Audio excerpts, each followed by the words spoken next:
From the Commonwealth Club of California, this is Climate One, leading the conversation about America's energy, economy, and environment. I'm Greg Dalton. In the election, Hillary Clinton carried Orange County, long the hotbed of conservatism in California, and where Richard Nixon went to retire. California is now bluer than ever, and Republicans don't hold any statewide offices. But the country's biggest and bluest state is on a collision course with the emerging administration of Donald Trump. On immigration, trade, the Supreme Court, social issues, and fossil fuels, California and Trump's tower are on different planets. On the show today, we will explore how President Trump will get along with California, which has long shaped international culture and technology and is a bastion of progressive coastal politics. Can Republicans and Democrats find common cause around California roads that are used to truck toys made in China that are then slipped under Christmas trees around the country? Can Republicans and Democrats find common cause around California's water system that nourishes food that lands on kitchen tables, even in the heartland? Can Republicans and Democrats agree on anything else at all in the wake of an exceedingly nasty campaign fueled by anger, hate, and racism? Joining our live audience at the Commonwealth Club today, we're pleased to have with us two Republicans and two Democrats. Christine Pelosi is a member of the Democratic National Committee and a superdelegate. Her mother, Nancy Pelosi, has led the House Democratic Caucus for 14 years. Tony Strickland is the California chair of a pro-Trump super PAC, the Committee for American Sovereignty. He served 10 years in the California state legislature and is close to both Mitt Romney and Kevin McCarthy, the Republican majority leader in the House of Representatives. Duff Suntime is former chair of the California Republican Party and a former member of the executive committee of the Republican National Committee. Earlier this year, he ran for an open seat in the United States Senate in a race that ended with two Democrats duking it out under California's top two primary system. Tony Thurmond is a Democratic member of the California State Assembly from Richmond, a city along the San Francisco Bay. He previously served on the Richmond City Council. Please welcome them to Climate One at the Commonwealth Club. Thank you all for being here. Duff Suntime, I want to start around 2003 when an entertainer who had not ever held political office was elected governor of California. He came in and said he was going to blow up boxes. Right. A lot of people were shaking their heads, and the ironic twist, of course, here is that he is the new celebrity apprentice. He's taken Donald Trump's old job. So what parallels do you see between Arnold Schwarzenegger and Donald Trump? I think the main thing is that they are not ideological and they are not based on personalities. So what they're, in terms of who's around them. So their focus is going to be on getting things done. For Schwarzenegger, the comparison was the movie. Okay, there's a finished product that we get out there and that we sell. For Trump, it's the realization that there is a product that is built, real estate, a building is built. So I think what you'll see throughout this process, and you've seen within the first 3 weeks, is it's about results. And he is putting on his team people that know how to get things done. And that big ego and big personality, in the case of Schwarzenegger, he had some difficult relations with his own Republican Party. Some people thought he was a party of one, and some people think Donald Trump is a party of one. That's right. I think that people that see him as an ideologue is wrong, but they are going to be susceptible to pressures that other politicians would not. I remember one time where Schwarzenegger came up with a big proposal and his daughter opposed it, and it got switched that weekend. So, you know, there are unusual factors that come into play as to how decisions are made. People trying to read those Trump kids, right? Where are they and how could they get to daddy?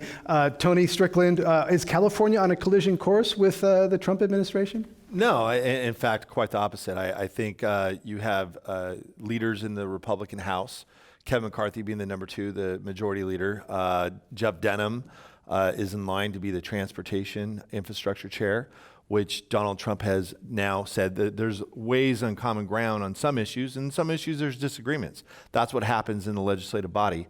But I think Donald Trump's investment in infrastructure, I think is going to be very important, that hopefully on those issues that Republicans and Democrats from California can come together on some of those issues to bring some of those dollars back here to California. But we have Ed Royce is chair of the Foreign Relations Committee. So there's many Californians that are in very important positions back in Washington. And Darrell Issa, who just got across the finish line, is extremely close to the new president.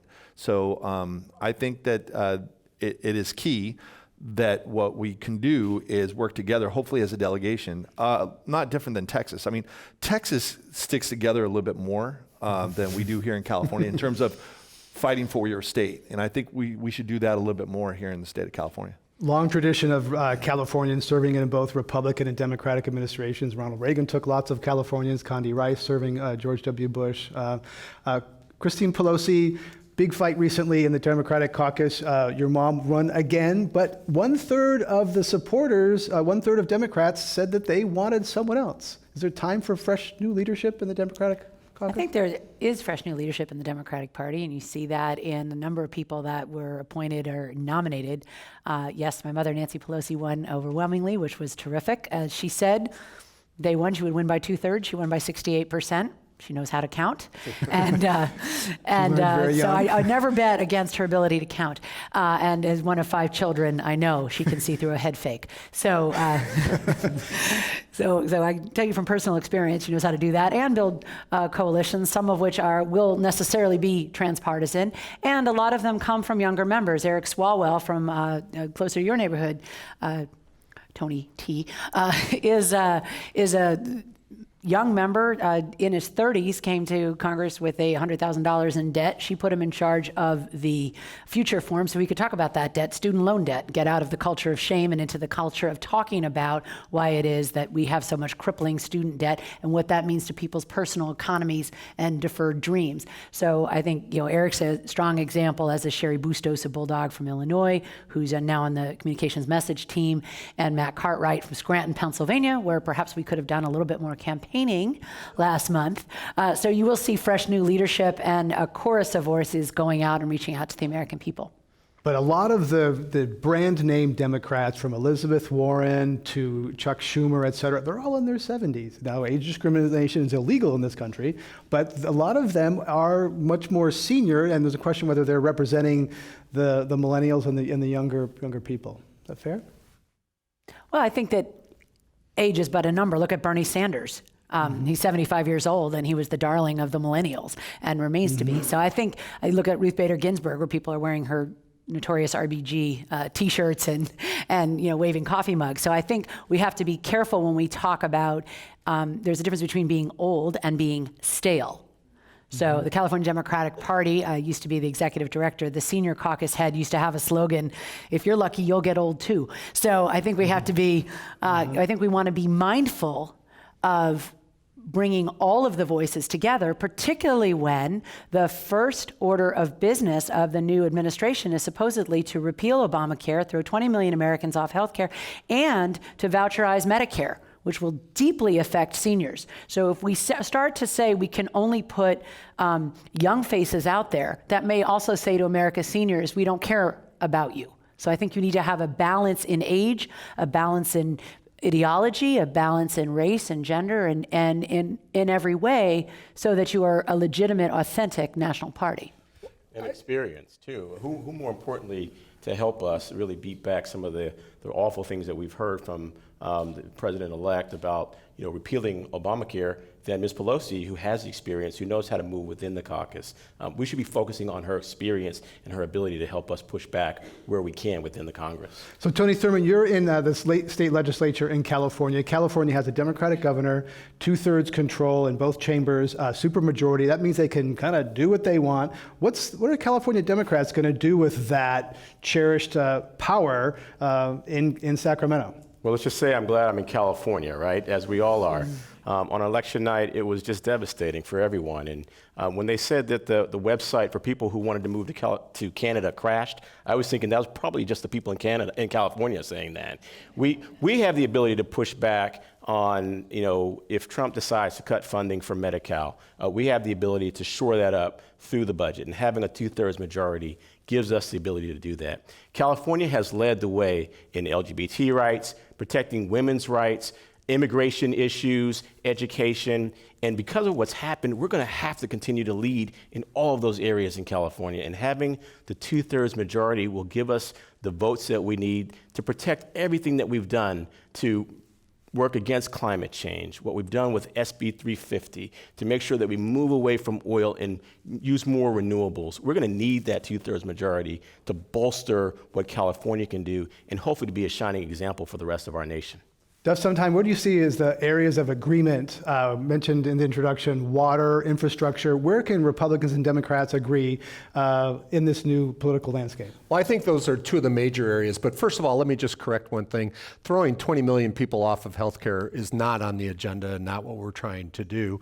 That's what would happen if you repealed the Affordable Care Act. And didn't replace it with something else. I mean, but we have a system where we've increased the number of people in the state that are on Medi-Cal by 74%, and yet the quality of the health care that those people have been provided has not increased at all. So what we're trying to say is that, look, it's not about spending money, it's about the health of the people. It's not about access to insurance, it's about access to quality health care. But you have to give them that. If you throw them off health care, they're not going to have that kind of access. But that's what I'm saying, that there's no plan to throw 20 million people off of health care. Tony Strickland, in Donald Trump's interview. By the way, that was a question of how we get along.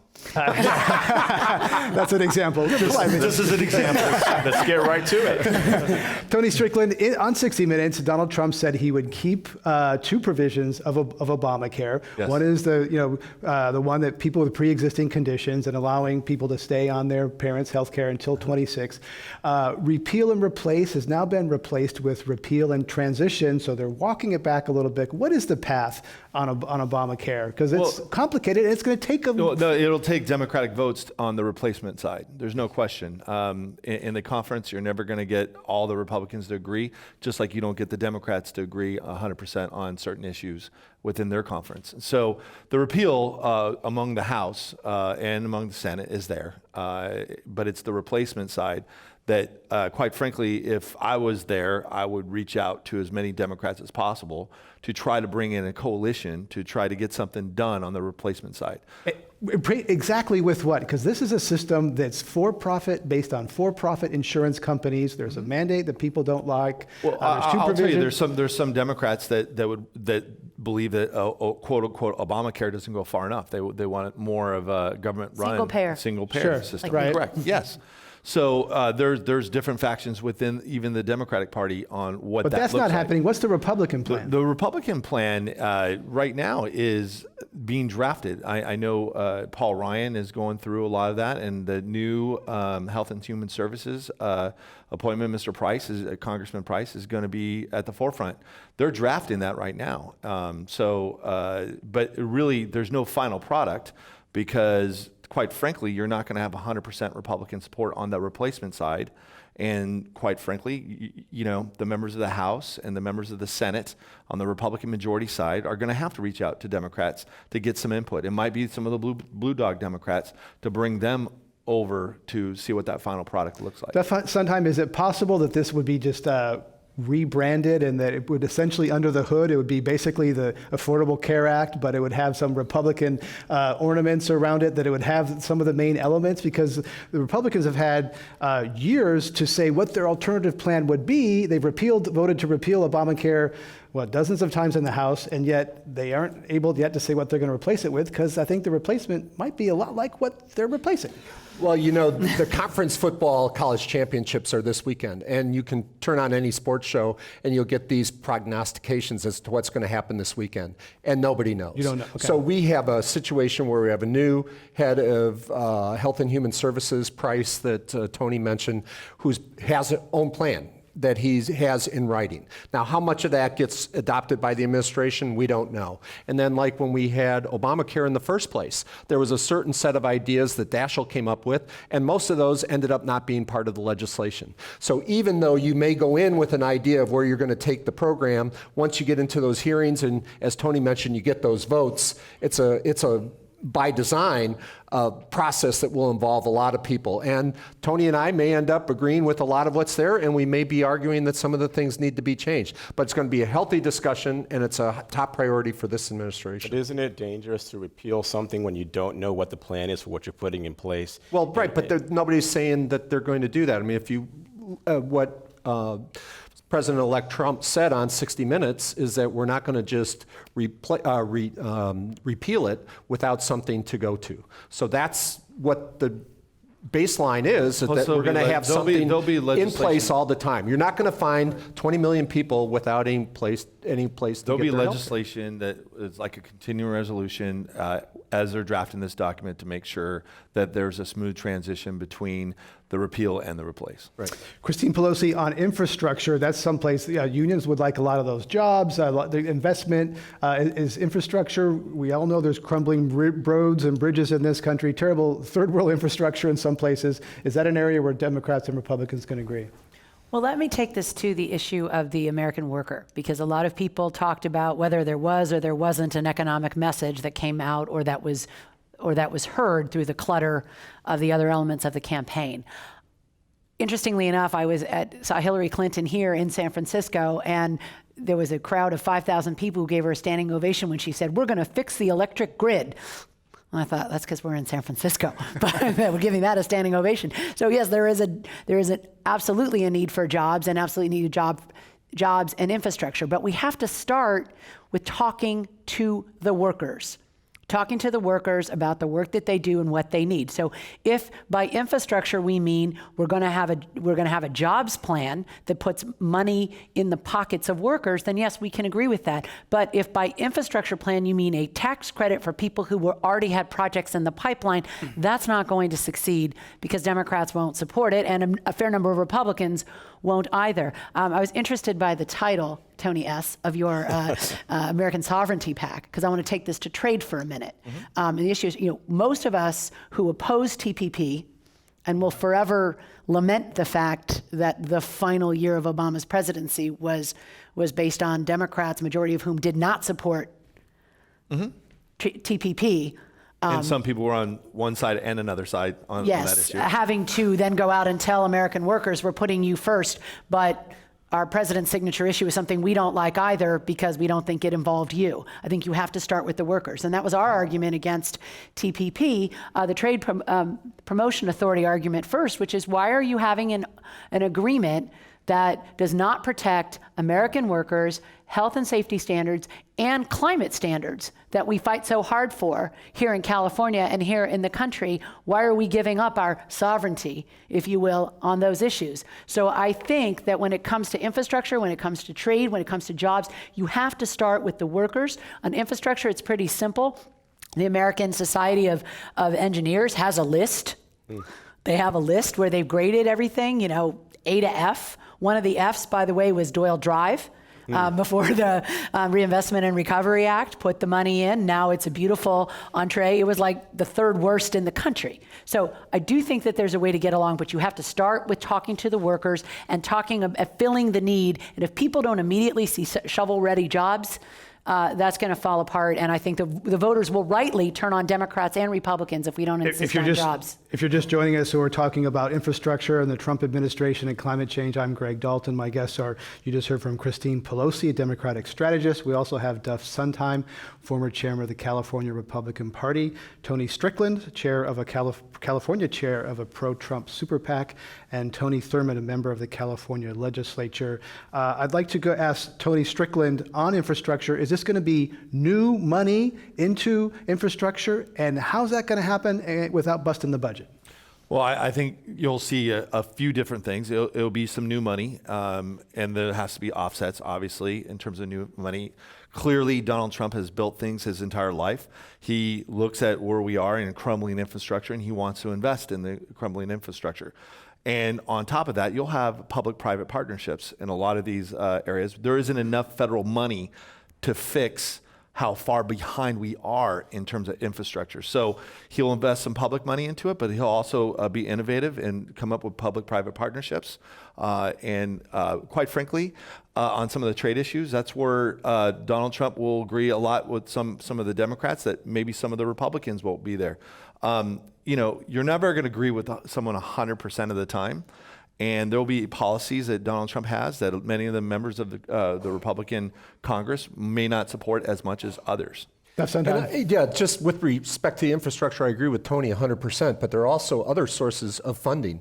One is going to be all the trillions of dollars that are offshore that are going to be brought back by the 10% tax on offshore holdings. And in addition, you're going to have what I call revenue bonds. So for water projects, there are people that will pay for the water, so that won't require tax to be imposed on the people. You will have revenue that is generated from the use of that water, which will go to pay for those bonds. But one of the key things I'm concerned about, and a lot of people are concerned about, is whether California is going to get the same level of infrastructure spending because of our very onerous regulations on water, on roads, on the various infrastructure projects. You know, Governor Brown has tried to do a transportation bill. He's not able to get that through. He's tried to do a housing bill, unable to get that through. So they're very strong regulatory, we don't want to get things fixed, we don't want to build things in this state that are going to have to be overcome, and that's much more difficult here than it is in the other 49 Which means, states. I think what you're talking about is relaxing environmental regulations, possibly.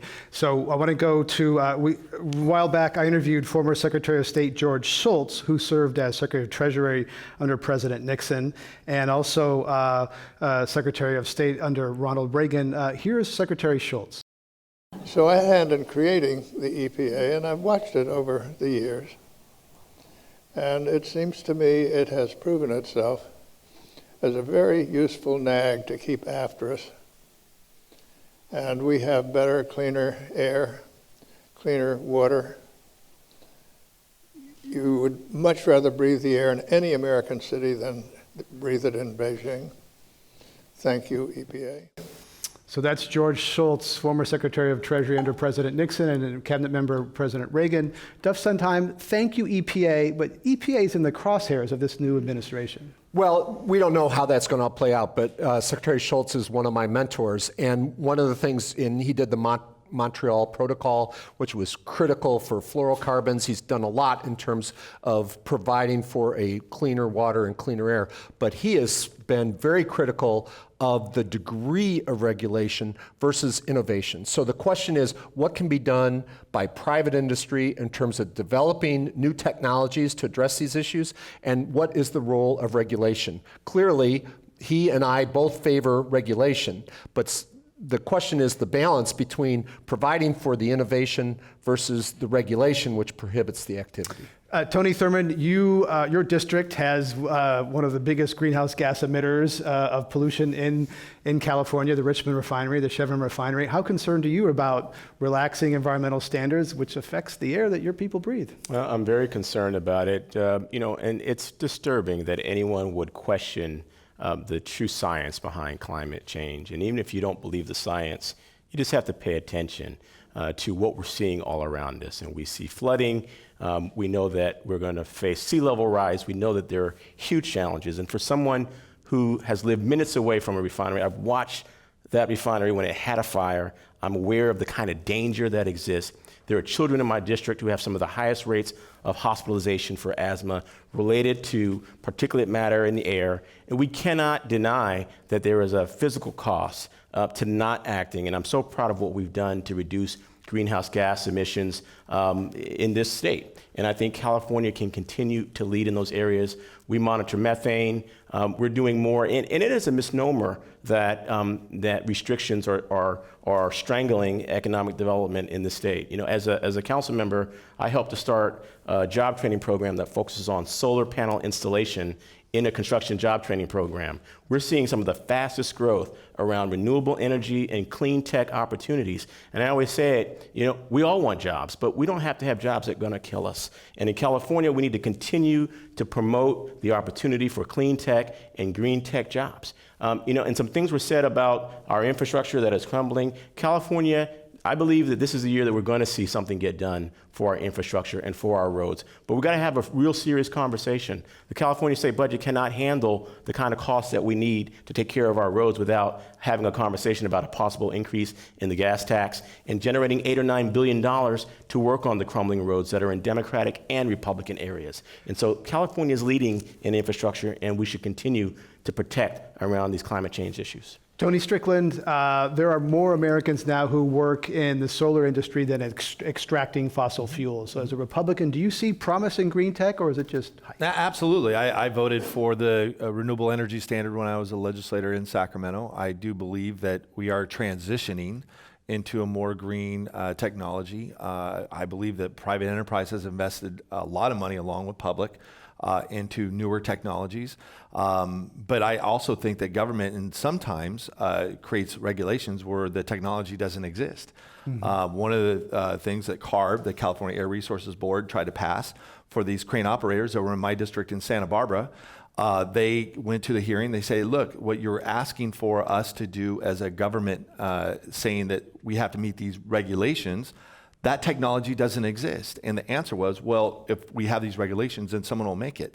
What does that do to the person who's trying to create those jobs?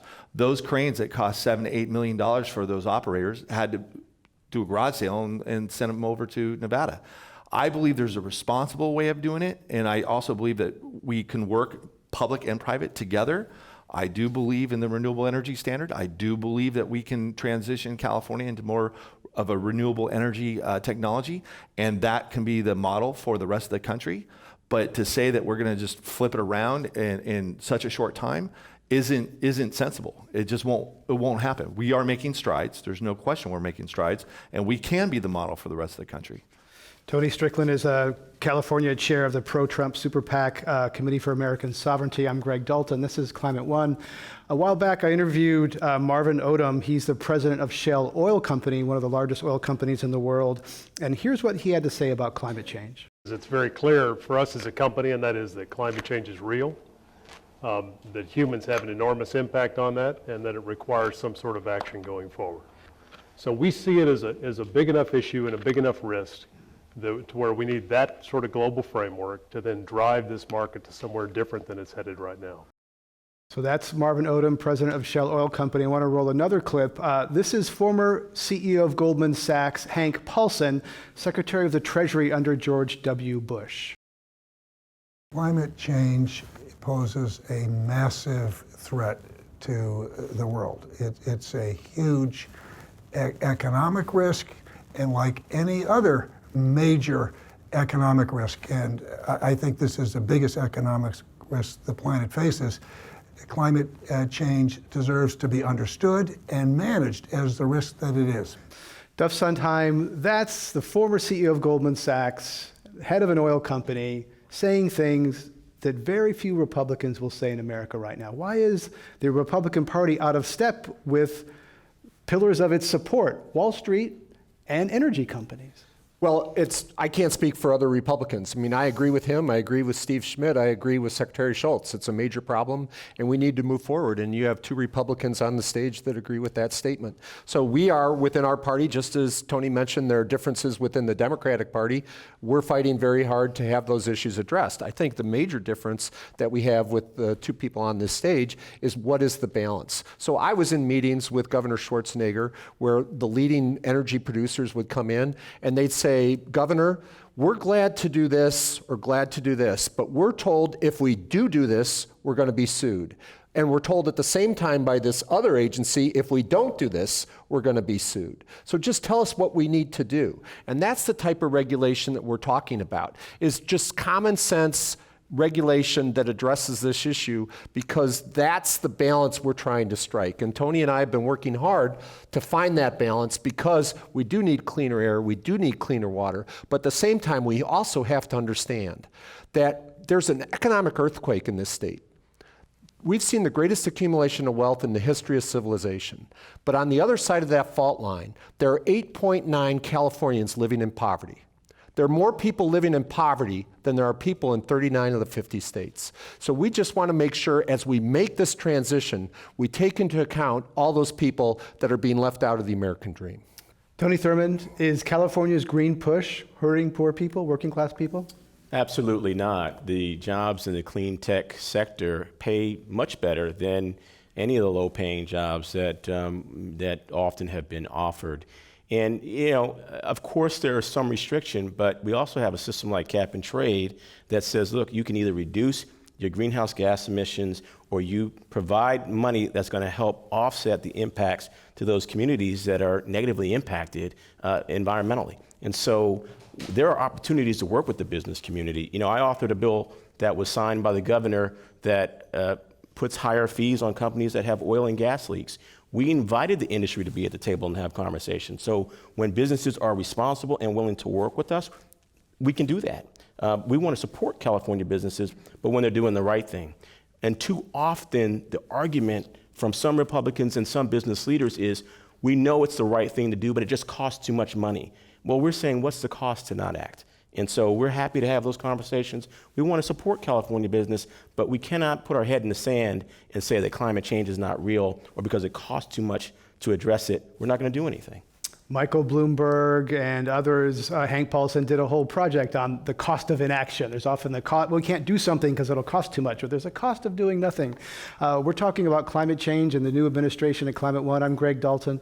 My guests are Democratic strategist Christine Pelosi, Duff Sondheim, former chair of the Republican Party in California.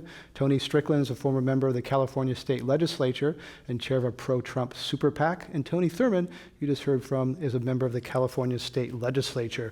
We're going to go to our lightning round, a series of true or false questions for our guests today. Beginning with Duff Sondheim, true or false, gay marriage is settled law in the United States? True. Christine Pelosi, Hillary Clinton's campaign showed hubris and entitlement. True.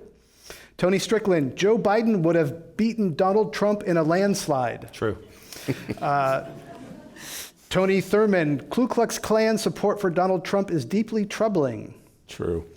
Duff Sondheim, the Electoral College should be reformed so electoral votes are aligned with popular votes in each state. Within each state, so keeping the Electoral College, but getting rid of these electoral Winner take all, make it proportional. per state. Because, so I'm not for the popular vote, but I'm for getting rid of the Electoral College and going, so So California. like a congressional district type system that some other states. Yes. I'll Only help if you out. had universal nonpartisan redistricting commissions. I'm for those two and supported that in California and supported nationwide. Sorry. And, yeah, that's fine. It's actually, we found some areas of agreement there in terms of reforming and protecting democracy. Christine Pelosi, the next 2 years will be your mother's last as leader of the Democratic House Democrats. False. Tony Strickland, That would have been a story if you said otherwise. That would have been a front page story. got to try. Tony Strickland, you watch MSNBC at least once a week. Absolutely, true. Every day. Christine Pelosi, you watch Fox News at least once a week. True. Duff Sondheim, burning fossil fuels contributes to rising seas and temperatures. True. Tony Strickland, carbon pollution contributes to climate change. True. Duff Sondheim, you have slept with a Democrat. Wow. She is, Wow.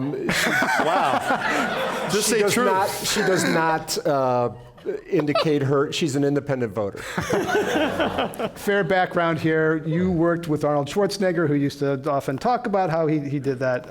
You're trying to get me in trouble here. Wow. Now that would have been a story. And she's sitting in the second row. So. Hi, honey. That's funny. Christine Pelosi, you've slept with a Republican. False. So you're saying there's a chance? I'm kidding. That's not a story. In my next life, perhaps. Yeah, exactly. But happily married. Tony Thurmond, California's drift toward one-party rule is unhealthy for its democracy. False. In the current sense. Duff Sondheim, Donald Trump is the only elected world leader, who publicly doubts that human activity is changing the climate. Recent comments, not clear. I think he's showing that he's open to new ideas in that area. He's the only one who's tweeted it, put it that way. The only one who's, Tony Strickland, Republicans are afraid to stand up to Trump for fear of reprisals. False. Tony Thurmond, California's climate action, you answered this. Climate action has raised energy prices and hurt low-income people. Absolutely false. Duff Sondheim, are more Republican men in the gay closet or the climate closet? You get good ones. He's getting all the good questions. Well, I think that the gay issue is pretty much settled. So I would say, by default, more in the climate. Okay. Christine Pelosi, federal earmarks were useful lubricants for getting deals done in Congress, and they should be revived. False. Tony Thurmond, Democratic politicians should spend less time sipping Chardonnay on verandas with well-heeled donors and more time drinking beer in dive bars. Well, I don't drink Chardonnay. I'm going to say false. Can we say true because we'd have campaign finance reform and we wouldn't have to drink with any donors? Well, I'm saying drink with our false to the friends? implication that Democrats aren't serving the people and they're just sitting around drinking with donors. So that's There you go. why we're Okay. false. This is mentioned a statement and want to ask from each of our guests 2 or 3 first words that pop into your mind. Christine Pelosi, Donald Trump banning this is Donald Trump's statement. So I'm going to ask each of our guests, I'll mention a Donald Trump statement and get their immediate response, the first 2 or 3 words that come to their mind. Christine Pelosi, Donald Trump banning lobbyists from his cabinet. A false promise. Duff Sondheim, breaking with 65 years of bipartisan tradition and appointing a military officer, James Mattis, as Secretary of Defense. Great move. Historic move. Even though it will require a changing federal law because we want to have, there's a tradition of civilian control of the military in this country. Tony Strickland, Donald Trump's statement to Billy Bush that he sexually assaults women. False. Tony Thurmond, Donald Trump's plan to have Muslims register. It's shameful behavior that doesn't belong in our country. That's the end of our lightning round. Let's give them a round of applause for getting through that. Tony Strickland, let's look to the California governor's race in 2 years. There's an interesting mayor in San Diego, Kevin Faulconer, Navy Town, more conservative part of California. He came out with a climate action plan, something that no member of Congress has been, since John McCain 10 years ago, has dared to do. What does that say about the politics of the future of climate and the Republican Party in California? Well, Kevin Faulconer is one of the very few Republicans that represent a big city. And so I think he's a star within our party. If I was advising him, I would advise him not to run for governor. I think that we, as Republicans, didn't get here overnight, and I think it'll be very difficult for any Republican to get across the finish line. And we have to look from within and figure out, look, we lost Orange County when we used to win 1 million votes. When I say we, Republican Party. But, you know, we have to go around the state and do whatever we can. I would hate to see Mayor Faulconer run and get beat by a huge margin, because I think he should be looked at as someone that can go into the administration later on down the line after he's termed out. I think he loves his job. He's doing a great job as mayor of San Diego. Does sometimes, who's on the bench for Republicans in California? I mean, is the party slipping into irrelevance? I mean, we just heard one of the stars, just heard Tony Strickland say to one of the stars, don't run. Well, we have the same problem in California that a lot of people think the Democrats have nationally. I would say the people that I'm very impressed with, in addition to Kevin Faulconer, the mayor of who just stepped down in Fresno, Ashley Swearingen is a real star. Right in East Bay, Catherine Baker is a future star. Absolutely. So we do have people that are coming up, but clearly there is a lack of leadership on the Republican side here in California. Christine Pelosi, how about fresh faces? You mentioned some earlier. Fresh faces in the rising stars in the Democratic Party, either California or nationally. Well, obviously, Kamala Harris, our brand new U.S. Senator, will be effective from the start. Nobody can fill Barbara Boxer's shoes, but she will be a tremendous leader and a force in her own right. I think she's a rising star. Linda Sanchez, newly elected vice chair of the House Democratic Caucus, first woman of color to be in the leadership of either caucus, Republican or Democratic, in the U.S. Congress. She is terrific. Stacey Watts. Woman. Oh, that's right. She said woman. She said woman of color. I'm sorry, woman of color. Right, because I thought you said person of color. No, because Mr. Clyburn on the Democratic side, was the first African-American chair. But yes, a woman of color. But so Linda Sanchez, you were talking about from California, who we're exporting. Or nationally. nationally. Eric Swalwell. Look, I think we have a very terrific and exciting bench. Look at the people who were just out campaigning around the country. And many of whom stopped in California. I think when we look at looking ahead at our race for Democratic National Committee chair, you see Keith Ellison making an impact, and Jamie Harrison, the state chair from South Carolina, who's terrific, grew up in rural South Carolina, went to work on the Hill for Mr. Clyburn, then went home to run his state party and is now running for national chair. Jamie Harrison is his name. He's terrific. And of course, Cory Booker and Amy Klobuchar are two senators who we might see on the presidential campaign circuit. Wonderful veteran was Secretary of State, ran and barely lost a Senate race, Kander from Missouri, who's heading to Iowa to make a speech soon. I don't know why that would be, but we will find out. It's happening already. But Christine Pelosi, Democrats control Congress, the president, the White House, and most of the state houses and governorships in the country. It's a very red country right now. You mean Republicans? Yeah, sorry, the Republicans. Democrats Republicans control the White House, Congress, and what, 3/5 of the state legislatures and governorships. That's a pretty tough field for Democrats. Well, I will say this, as a member of the Democratic National Committee, I'm heading to the next couple of months, we'll be making a decision on a new chair. And I've made it clear to all the candidates who are running, who have called me to ask for my support and my vote, that we need to have a reform and a revival. Now, I'm a superdelegate, as you mentioned, but I'm a superdelegate who campaigned for re-election on a campaign of eliminating my superpowers, because I don't think that, pardon the pun, we should trump the will of the voters. So I have been, on that track for 8 years. Bernie Sanders joined us a year ago, so we have a little more push for that. But I think we need to reform the Democratic Party from within in terms of making little d democratic reforms.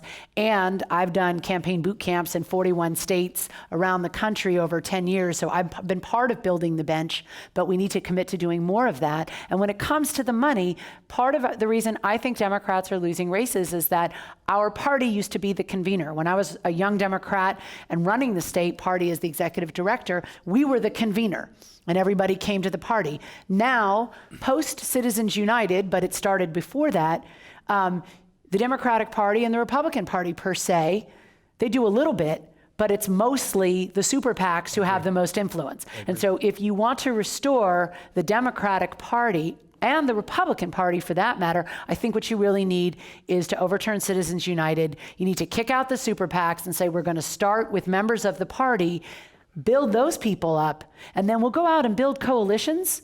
And these groups should all have seats at the table, but you have to start with revitalizing the Democratic Party and saying we're going to make people-based decisions and not donor-based decisions.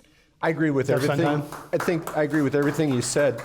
The one thing I would add is that the role Obama played in 2008 of undermining the federal election system that we had in place, where he committed to live by the constraints and then decided to go against those constraints. And I think that also had a material effect, in addition to everything else that you said. Actually, I would say it was a different decision. I think it was a decision to do OFA and not put that into the DNC. Okay. Which was the cannibalization. Organizing for America, that's some inside baseball there. Tony Strickland, you headed a super PAC. Yeah. Are you in favor of doing away with super PACs? Let's just look at, if money was the difference, Hillary Clinton would have been president of the United States. I mean, she outspent Donald Trump tremendously in super PAC money, party money, money into their campaign. So if money was the key of winning, she would have won a landslide. He got tons of free No, but it's media. the kind of money that you're spending. Priorities USA wasn't talking about an economic message. They were talking about the Billy Bush tapes. So it's the Democratic Party. If the Democratic Party spent their money not wisely, that's an issue that you have to deal with. But at the end of the day, Hillary Clinton and the Democratic Party and the super PACs on the Democratic side dramatically, it wasn't even close, outspent the Republicans. I'm one that says that you have to have a message that appeals and you can have less money. You just got to be in the ballpark. But you have to actually go out and reach out and talk to people eye to eye. I think one of the big reasons why Hillary Clinton lost is she stayed in Brooklyn. She didn't talk to individuals. She didn't talk to voters. You asked me the question about Joe Biden. Joe Biden's life story is an unbelievable life story. He connected with people in Scranton, Pennsylvania. He would have connected with people in Michigan. Hillary did not go and connect. She stayed in her campaign headquarters. She lost because she did not identify those economic issues that people were starving for in those swing states. And it wasn't money. It was the lack of a message and lack of a candidate and a campaign. Christine Pelosi, some truth in that? Well, again, I think two things. First of all, I'm a fan of show up everywhere. I mean, I was the original person who asked the question in 2004 to the then Democratic National Committee chair aspirants, what is your 50-state, 447-member strategy to unite the Democratic Party? The 50-state strategy question was answered best by Howard Dean, which was put the money back in the states, so he got elected. So I'm a big fan in showing up everywhere. I do think Ready for Hillary was a 50-state strategy, and I think the campaign did a lot of good work. My complaint was there weren't enough debates. I wanted more debates. We fought for more debates. There weren't enough. I think that the campaign protected Hillary from herself. You mean in the to her primary? peril. In the primary, there were not enough debates. And every week we could have had a Democratic debate. Hillary Clinton could have shown her stuff, showed how smart she was. Bernie could have shown more of himself. The other people too, but when you only have 5 debates and the Republicans are having something like 18, guess who gets 18 news cycles and guess who gets 5? But that was Debbie Wasserman Schultz protecting Hillary on the DNC. And it was a mistake. And it was a mistake that many of us called out a year ago. I want to say one thing. I do believe that having that economic message and showing up is critical. I was introducing Keith Ellison recently to my California Democratic Party Women's Caucus, and I said, he and I have something in common, because in July of 2015, we were both sneered at on national television for saying Donald Trump could win the nomination. I was sneered at, he was laughed at, 2 different networks, but within 3 days of each other. But we saw something in Donald Trump and the aspirational message. And I think that's what's the most frustrating. And as I told y'all backstage, I told you so was not a strategy, but I did tell them so. So I got to find different people to tell. But the reality is, it's always the economy. That is always what people are voting on. When you're talking about climate, you're talking about pollution, you're talking about health, it comes down to the pocketbook. Poverty is expensive. School is expensive. Student loan debt, meaning that you have to defer the job you really want, that you got the education for, that's expensive. Housing is expensive. The 2 biggest donors in San Francisco to the supervisor races, super PACs, were Airbnb and Uber. So everybody the world over, they want to talk about coastal elites, but we're not living in an elite situation here in San Francisco in terms of lacking a lower middle class and lacking my daughter's public school teachers can't afford to live in San Francisco. So we have a problem if we're not talking about those issues, and instead we're talking about the sexy issues of the day. And I think that's where Democrats really need to get real with ourselves. And Republicans, if you're going to beat us in California, need to be able to do that too. By the way, in California, we are doing a teacher housing bill this year. We're going to have a major housing bill because of the lack of affordability in California. I agree with Ms. Pelosi. If we took all the money that's been in all these independent expenditures and put it towards something like education, where California still ranks 41st in the nation in per pupil spending, if we put that money in the right place. And by the way, President Obama showed that you can win with small donations. He largely won with very small donations. When you looked at the number of donations that he ultimately won, he showed that there was a path. He won Wall that. Street. Wall Street funded his campaign. As his campaign got underway, it was $15 donations and $25 donations en masse, and engaging people who hadn't ever voted before. And so if we make money less about the conversation and more a conversation about what the people of America want. I want to get the audience in on the question. If you're just joining us, we're talking about climate change and clean energy in California, the new administration. I'm Greg Dalton. My guests are Duff Sondheim, former chair of the California Republican Party. You just heard from Tony Thurmond, member of the California State Legislature, Christine Pelosi, Democratic strategist and superdelegate, and Tony Strickland, who chaired a California pro-Trump super PAC. We're going to invite you to participate at the microphone over there. We have 14 minutes left. I'd invite you to join us with a one-part comment or question. I'm here to help you keep it brief. If you need that help, I'm here for you. And welcome your participation. And please go there now so we can get the line formed, and we're crossing the cameras. You know that we record this for our TV show and podcast and radio program. So let's go to our audience questions. Welcome. Sure. Thanks. So to Mr. Sondheim, you gave a really eloquent discussion on climate and the nuances between Republicans and Democrats in California. And Mr. Dalton asked you as poignantly as he could the disconnect that I just don't understand. So try and explain it simply, since this is all about communication. Sure. Why can't mainstream Republicans from Mitch McConnell on down just accept climate change? Say exactly what you said. We have a different view of how to get to it, whether it be regulation, innovation, all the things I might add that California has done. And I say this as somebody who worked in Washington in the 80s when acid rain was being debated. Tell me why they are so frightened to even say it. That's Sondheim. Yeah, I'm sorry, I can't answer that question other than it's a discussion that Tony and I have. And I think that we're making progress in that. And I think that, again, you're seeing it even in the Trump administration, where they started out with, a very flat statement, and they're being much more nuanced. So the thing about this administration, again, if you have the evidence, I think you're going to be able to make your case. And that's what we're going to continue to try to do.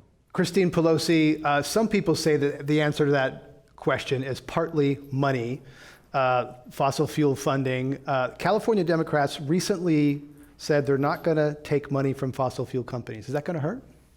It's going to help. I think it's a terrific idea. I wish that our legislators individually wouldn't take that money either, because I think the worry is not that we're sliding into one-party rule in California. I think what you're going to see in the legislature are you're going to have progressive Democrats versus the so-called mod squads, right, who are getting money from big business. That's what hurt us on some of our climate efforts earlier this year. So yes, it's the money. If you're the Koch brothers and you have shale oil investments that are worth billions and billions of dollars, then given even $1 billion in campaign contributions to protect that is a very successful return on investment. And that's why you have to clean up polluted politics by cleaning up the ability for unlimited money to be spent and showered on these legislators. I think that's a good answer to the question that you asked. I mean, there are people that are tied, whether it's coal or oil, and they're tied to those industries, and so it's a matter of self-interest. So I think that's... I was merely going to add to your wish list that legislators wouldn't take oil money. You're sitting next to one of them. I think there are many of us in the state as well, and I totally agree with you, who do not take oil money. Thank you. Appreciate you. So, Tony Thurmond, just to clarify, you represent a district where there's a big oil refinery and you don't take money from that oil company? Absolutely not. I've made that a statement of my politics that in my campaign we welcome anyone to contribute, but we don't take contributions from oil companies, from tobacco. We believe that those who cause harm in the community should be taxed to help offset those harms, and that's the position that we take. Well, as much as, I kind of take the middle road here, I don't believe fossil fuel companies, their primary thing is to harm the community. I mean, they provide the gas that we need, frankly, that enabled me to get here. And so while I am all for transitioning to a sustainable energy policy, I do not view the people that provide us with that energy today, oil companies, as bad people. They need to act responsibly. They need to act very responsibly in the Richmond area. But I still think that to demonize people that are involved in that industry that supply something that is so essential to our way of life, I have a little trouble with that. I don't think he demonized them. I think he just said they should pay more money to offset their harm. And I'm not going to, the Assemblyman's an honorable person. I just met him. But I will say I have served with legislators who say, I'm not taking X money. I'm not taking X money, whatever it is, tobacco, oil, whatever it is, HMOs. But what they do to get around it is they ask them to give to the party, and then the party gives it to them. I'm not saying it's the Assemblyman. I'm saying a lot of times people say something publicly and do something different down the line. And that's been my frustration. Look, for whatever reason, tobacco companies and oil companies don't even talk to me, so you can be sure that I'm not asking them. I will tell you, the California Democratic Party gets a lot of money from the tobacco companies, a lot more than Republicans do. That's a true fact. A lot more of the gas companies and oil companies give more to the California Democratic Party than the Republican Party. And, and again, that's not a cast aspersion. No. I'm just saying that's not consistent, because I've seen many colleagues of mine do that. Well, Let's and go to our next. Gentleman has a question. Let's go to our next question. Okay. Here, welcome.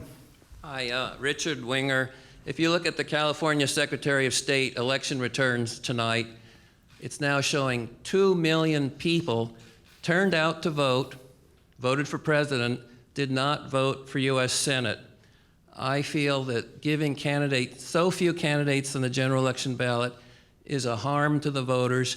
Meanwhile, Maine just passed instant runoff voting for their state and federal elections, and I wish you would each comment about, can't we have a better election system in California? Dov Sondheim, you were instrumental in reforming the election system in California, top 2 system and redistricting. And I was most directly and adversely affected by that legislation. Well, there you have it. You screwed yourself. Yeah. And because I don't know if you know, but I received 67% more votes than any other Republican. So under the old system, it would have been Kamala Harris and I in the fall. But since I supported the top 2 primary, it had a negative effect. As long as people don't vote in June in large numbers, you're absolutely right. And the question is whether people are going to understand just what's at stake in the June elections and show up in the June elections. Because if you do that, then you will have a wide variety of choices. But not only are there a lot of Republicans that are having second thoughts about that, I know the people on the Democratic side also don't like it because they spend so much money campaigning against each other. I spoke against it on the floor of the Senate when that passed, and I thought it was a horrible idea. I think it's disenfranchises voters in different pockets of the state. You will have, I believe, in the gubernatorial cycle, most likely, unless Kevin Faulconer runs, you're going to probably have 2 Democrats that run against each other. Spending a ton of money. And they'll spend a lot, and they're going to look at, are Republicans going to do that? And there's little pockets, not many, in the state where you have 2 Republicans run against each other in a legislative race. I don't think that's healthy. I think we need ideas. In fact, when we passed this, small parties, like the Green Party, for example, had ideas. They might not have won. There was one that I served with named Audie Bach, but they might not have won, but they brought ideas to the table. And all those third-party candidates, gone. They don't have any voice whatsoever. And a lot of times, you end up having 2 of the people that almost are identical in terms of ideas. I would like more voter participation, and if there's no one out there that is out there speaking what you believe, it makes it very difficult. I actually ran in a race for Congress where 2 Republicans made it to the runoff. And I had a lot of Democratic support. I think one of the reasons why I lost is I had 4 Democratic speakers endorse my campaign. They used that against me, saying, look, Tony's a liberal. And no one's ever called me a liberal in my entire life. Before or since, right? In California, we're talking about politics in California. Let's go to our next audience question. Welcome. Yes, I have a question for Christine Pelosi. How do you think the election results would have been different if Republican legislators and governors hadn't passed restrictive voter ID laws that kept hundreds of thousands of people from voting who were actually qualified to vote? I think the Democrats would have won. Full stop. I've been a very strong advocate for voting rights, and I think we really, if we're going to amend the Constitution, we ought to think about a constitutional right to vote, enshrining that. And it is heartbreaking when you hear stories of people who, unlike what this gentleman was talking about, who actually want to vote and don't have the opportunity to do so. So whether you're talking about African Americans or Native Americans who were born not in hospitals, whether you're talking about homesteaders who weren't born in hospitals who don't have the opportunity to vote, or whether you're talking about people who are allowed to vote with a hunting license but not a student ID. There's a lot of voter ID out there. They ought to have a uniform law across the country. And I would just say one thing. After 9/11, one of the 9/11 reforms that was suggested was a universal ID. And the reason that a lot of Democrats were against it is we said, no, we want to do immigration reform first, and then we'll get to that. I mean, some libertarians are never for it, but the majority of the people said, let's do immigration reform, and then we can get to universal voter ID like they have in South Africa. So you have to do immigration reform first, and then you could have a universal ID, and I think a lot more people, as Yogi Berra famously said, if the fans aren't coming to the ballpark, how are you going to stop them? If the voters are staying home, how are we going to stop them, right? We have to give them more choices, more issues that relate to them, and fewer restrictions on voting. Let's go to our next question. Welcome. This question is for Tony Strickland, mainly because I disagreed with you the most on stage. So like many Californians in this room, I was shocked when Trump won. And how do we as Californians eliminate the enclaves in American society? How do we shake the coastal elite reputation and connect with the rest of the nation? Tony Strickland. Well, I think it's important to connect with. We have a diverse country. Look, I was Mitt Romney's California chair both in 8 and 12. Spent a lot of time with Governor Romney traveling this country. People in Texas are far different. They have different life experiences than people in California, than people in Alabama, than people in New York.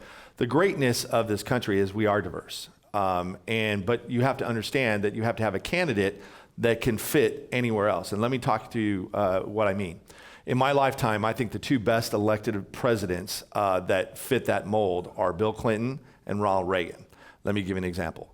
You could go from Wall Street to Hollywood to the South to the Midwest Union Steel town, and Bill Clinton and Ronald Reagan would fit in wherever you went. And I don't think that that was the case of the two candidates that we had, but I will say in the swing states, in that Rust Belt, Donald Trump was able to connect. And unlike you, I thought Donald Trump had a shot. I thought it was an inside straight, but I always thought he had a shot at winning the presidential race. And I knew it came down to flipping a Democratic state, but also making sure that Obama won Florida, Virginia, and Ohio both times. We had to win. I knew Virginia was gone when we talked about the presidential race, but Florida and Ohio, I felt very confident that Donald Trump was going to win those two states. I was saying, what other state can he do? And campaigning-wise, Joe Biden would have done far better in Wisconsin, Michigan, and Pennsylvania, obviously. And Hillary Clinton just did not connect to those voters in those states. Let's go to our next question. Welcome. One of the past members of the CIA was interviewed on a television program, and he mentioned that a portion of white America is afraid of the browning of America. And after Donald Trump's election, we had white nationalists in Washington, D.C. doing Heil Hitler salutes. Does the Republican leadership have any response to that? And should you address people of color who are now fearful in this country? Does the Republican Party need to step up to that? I think we need you to use this mic, please. Sorry. Absolutely. And I will go wherever you want me to go to make that statement. I'm saying here publicly that has no place, not only in the Republican Party, but in our political process. Well, Donald Trump renounced it himself. And so he you did know, in 60 Minutes. Yeah. But we need to do it continually. Correct. You know, it's kind of like when I have an argument with my spouse. I mean, if, you know, when they're upset, you have to listen. And people are genuinely upset. So we need, our responsibility as being part of the party that won the election is to sit and listen and to work with you until you're comfortable. That's our responsibility. And until that happens, we haven't fulfilled that responsibility. I would agree with you, Duff, that there needs to be, from the Republican Party, the mic, we just need Duff to use that. There's a need to disavow the things that we have been hearing in the public since the election. The Southern Poverty Law Center has said there's been some 700 hate crime incidents reported just since the election. Sadly, a young man in my district was killed. An African-American man was shot and killed by 3 white men and is being investigated and reported as a hate crime. There's something about Mr. Trump's election that has sent a message to those who apparently have felt this way to be emboldened that they can now say these things publicly. And I agree with you. We need everyone to disavow these kinds of statements and to talk about hate is not accepted. We need to strengthen our relationships. We need Mr. Trump to do that. We need the Republican Party to do that, the Democratic Party to do that, everyone together. And some of this is related to some of the policy things that Mr. Trump talked about during the campaign, making statements about Muslims, making statements about, immigrants, building the wall. All of these things have had a toll on our communities, and we have to rebuild the fabric of our communities. And I agree with you, the Republican Party has a responsibility to help with that rebuilding. Let's go to our last audience question. Welcome. Hi, this question is for Mr. Thurmond. So you mentioned that right now in construction job training that there's solar panel installation trainings as well. And I was just wondering, since, as Ms. Pelosi said, that people vote by their personal pocketbook, and climate change is also an undeniable threat, and so it seems like one of the best solutions is to retrain workers who are currently in the fossil fuel industry to work in clean tech. And my question for you is, what are the biggest roadblocks right now to having like more widespread and robust retraining programs, and what can like lay people, like activists do to like empower their local representatives to get that kind of funding? Thank you. There was the only time climate came up in the debates was a guy who works at a coal plant. You know, going back to the gridlock in Congress, the federal government has reduced the amount of money that we get for our workforce development programs, and those are exactly the dollars that we use to train and retrain individuals. We've got a great community college system that really can help to prepare people for, sectors that are really seeing growth. Clean tech is seeing growth, technology. We've got to start working with our students while they're in school to make sure that they get access to all the computer science training that they can. We're going to see maybe 1 million jobs in coding that could go unfilled in California because we're not preparing our students to be that workforce of tomorrow. These things require dollars to provide that training. And quite frankly, we've got to also consider that there are roadblocks in the way of the candidates who often can't get to the training, whether or not they've been formerly incarcerated and there aren't re-entry programs to help them, whether or not they've struggled in school and they need more support to be prepared to take those jobs. These are the kinds of things that we're working on in the legislature. We've put more money into our community colleges, into our apprenticeship training programs, so that when we have a transportation package, that money can go to creating good paying jobs for individuals who can work in them and have the training. And we're committed to doing more of that here in California. Before we wrap, I want to ask two things of the audience. One is to give a round of applause to the great Climate One crew who's been making this event happen. Fantastic people. And after I close out the program for the radio program and podcast, I encourage you, as Kelly said at the beginning, to talk to someone here that you don't know. You have your name cards, and someone who might have something different, learn something with an open mind to meet some new people here. We have some sandwiches in the back. Each of the speakers have a cocktail table in the back with their name on them. You can go there. They will go there afterwards, or you can talk with them without me in the way and have a conversation with them for the next 20 minutes or so.